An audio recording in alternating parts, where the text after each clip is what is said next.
Number 9, Honi Harawira. Tēnā koe, Mr. Speaker. Tēnā tō katoa e te whare. Question to the Prime Minister. Now, Order. Will he, now that the bill has had its third reading, give us the names of the 88 New Zealanders that the GCSB reportedly spied on illegally? If not, why not? Mr. Speaker.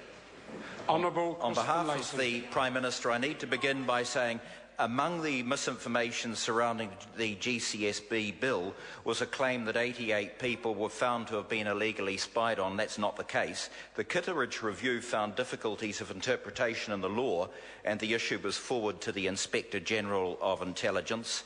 The Inspector General found that there were arguably no breaches, but said the law should be clarified. That's now happened. That having been said, I can say to the honourable member that the names of the 88 people have not been released publicly and will not be released. To do so would not be in the national interest.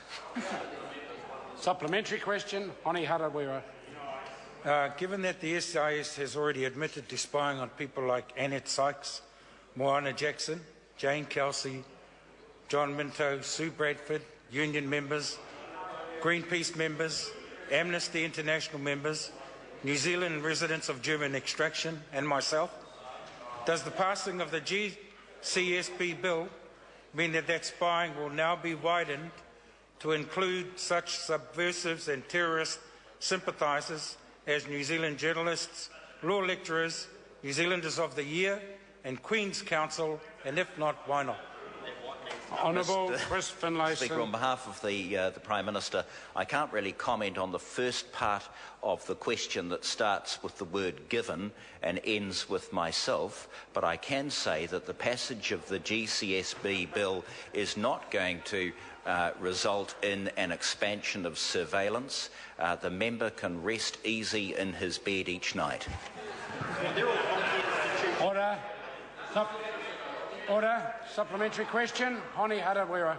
Can the Prime Minister confirm that under the proviso that the GCSB is to contribute to the economic well-being of New Zealand, those iwi who, along with the New Zealand Māori Council, opposed the sale, mene hihi ana koutou kia whaka Māori tia I oku pātai ka pai tērā.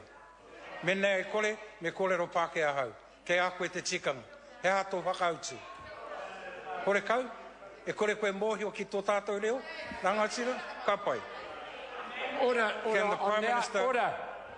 Order. I'm going to invite the member to start his question again. Could he help the House by either asking the question in English or te reo? Honi Harawira, supplementary. Point of order, Speaker. No, I have a point of order from the right. Honourable Winston. Mr. Speaker, that was going to be a long question, but what Mr. Harawira really said was, do you yourself speak Maori, or was that stupid look on your face the one you were born with? Well, if he said that to me, that's very uncomplimentary of the Speaker. But we're going to try and get the question asked and answered. Honi Harawira. I wouldn't say that. Can the Prime Minister confirm that under the proviso that the GCSB is to contribute to the economic well-being of New Zealand, that those iwi who, along with the New Zealand Māori Council, oppose the sale of water-based electricity companies because government has refused to properly recognise and provide for Māori proprietary interests in water, may become suspects worthy of the intention of the GCSB? And given that the GCSB has acted in the past without the prior knowledge or consent of the Prime Minister, is it true that the GCSB may spy on those Māori organisations without telling him anyway?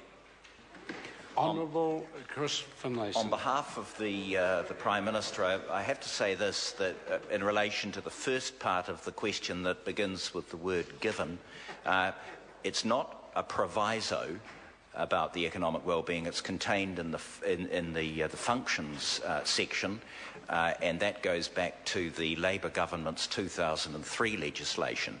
But I can assure the member that people like the Maori Council, who may take a principled stand in opposition to a particular government policy, are hardly likely to be the subject of surveillance. To suggest otherwise would be silly.